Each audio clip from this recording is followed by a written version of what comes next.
How's it going, universe? Shaun again from Zoobox, and today we're going to be talking about 1994's Cabin Boy, the universally derided, most contentious movie of 1994. This movie destroyed careers. Chris Elliott was kind of an up-and-comer. He was a little bit of an absurdist gem. He did like kind of this deconstruction of sitcom show that he was gained a lot of notoriety for called Get a Life. Him and the director, Adam Resnick, were kind of a writing team. And they both actually came from David Letterman's show, his late night show. Is it Late Night with David Letterman? Yeah, I think that's what it's called.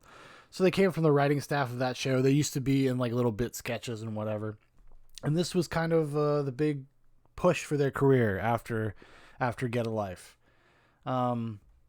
Originally, this was supposed to be directed by Tim Burton. And up until a few weeks before production started, it was going to be directed by Tim Burton. But apparently he was using this as leverage. I believe it was to get maybe either Edward Scissorhands or Ed Wood made. So he was kind of pitting studios against each other. But they wrote this, Adam Resnick and Chris Elliott, they wrote it for Tim Burton to be a vehicle for Chris Elliott. They thought it was just something that would kind of appeal to his sensibilities, because he's kind of a quirky dude, Tim Burton. He had done, he had done Frankenweenie, he had done the short Frankenweenie, and then he did the stop motion one years later, but the short Frankenweenie, he had done Beetlejuice. He was kind of a it director, he coming off of Batman Returns. Very successful, he was very big at the time. But he, like I said, he dropped out, and he was just like, hey, why don't you just direct it, Adam Resnick, the co-writer, who apparently had no ambition ever to be a director. He was just happy to be a writer, a comedy guy. And so he ends up kind of getting thrust into the position of director.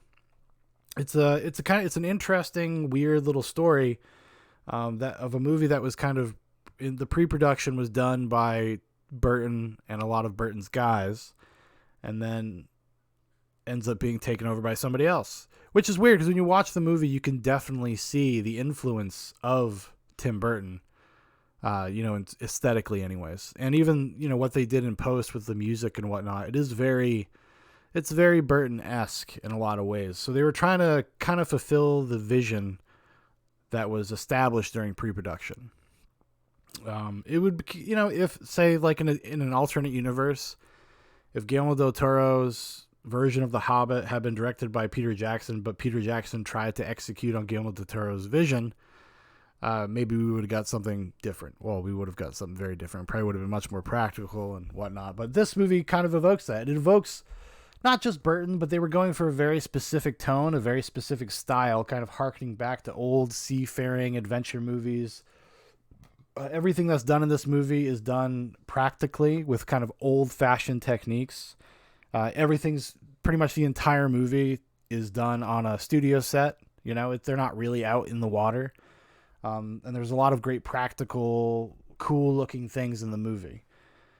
But like I said, it completely bombed. It was a complete failure for a long time. It was like a joke. It was a running joke in their careers, and to the point where they actually were getting deals for new things, and then so they would go to a pitch meeting, they'd pitch their new idea, producers, studios respond very well to it, and then when they were gone, somebody would be like, oh, that's the guys who made Cabin Boy, and they'd get a call 20 minutes later when they're in the parking lot being like, they've passed.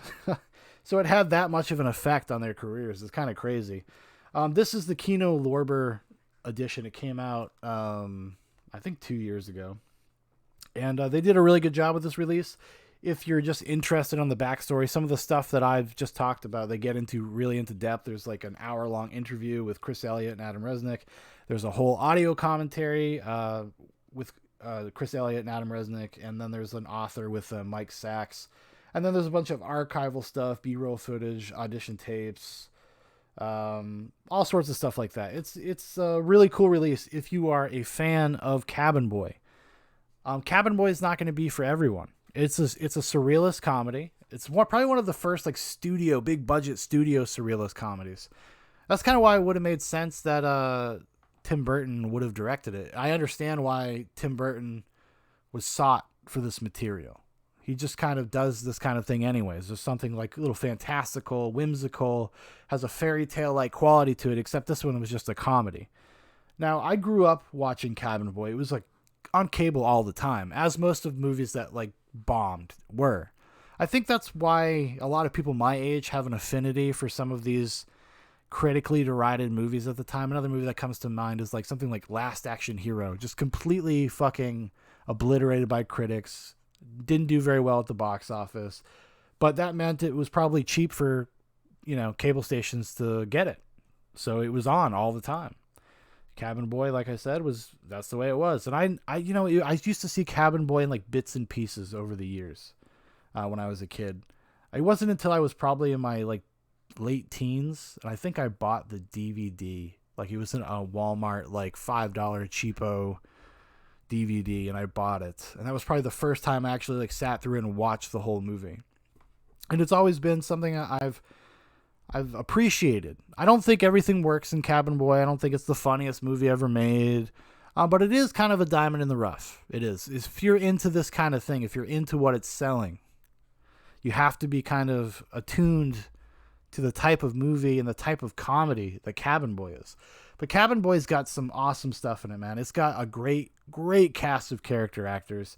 Like I said, it's got Chris Elliott. It's got this guy, Rich Brinkley, James Gammon, Brian Doyle Murray, Brian James, and Melora Walters, which she was kind of a big thing back in the day. She was a very popular actress. She was in a lot of like great dramas. Magnolia comes to mind.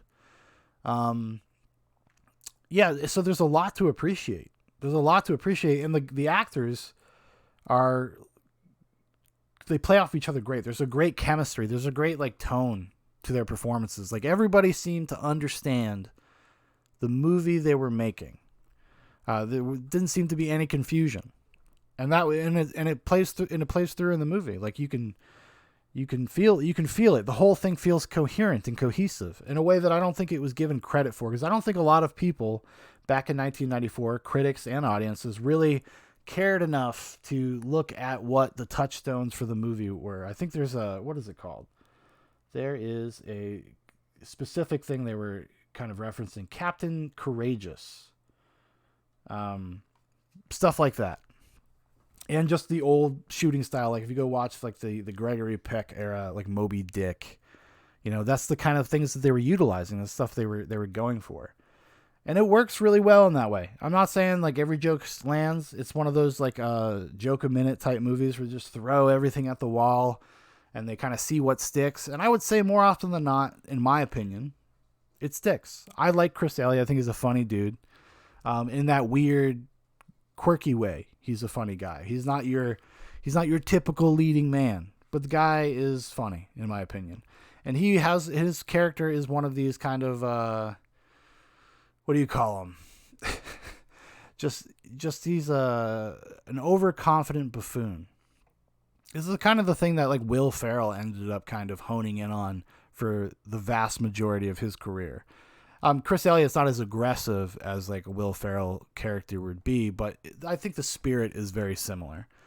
And then like I said, the rest of the crew on the ship, like they're a who's who. Like you've seen these dudes all over the place, and they are awesome. They make the movie totally worth watching. There's a lot of really, really funny moments there. That's the thing with Cabin Boy. It's like filled with like little chuckle moments. I wouldn't say that there's any real like laugh out loud, fall on the floor, like grab my gut, can't help myself moments, but it is just thoroughly entertaining all the way through. And it's also helped that it's like 80 minutes. It's got a very, very modest goals, very simple story, nothing at all complicated about what happens in this movie. And I think it executes on it very well. Like if I were to judge movies based on relative to whether it executes its goals or not, I think it kind of knocks it out of the park.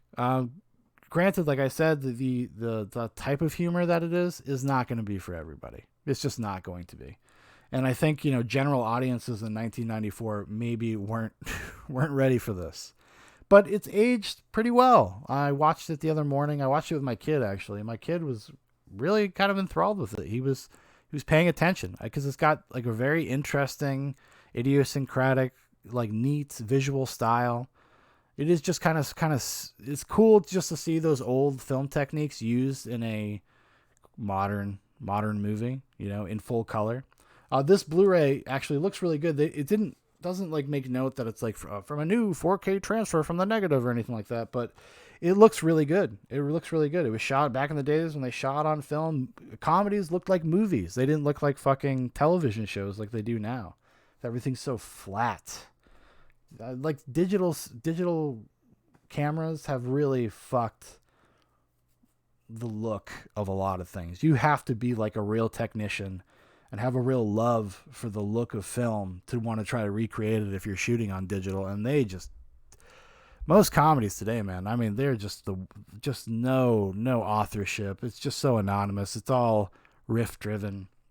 It's the hellscape that what's his name, Judd Apatow, kind of has laid out for us.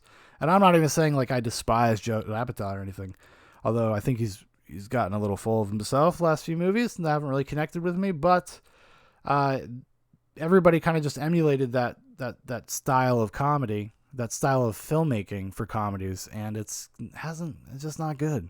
It's just not good. It gets boring. It's all very samey.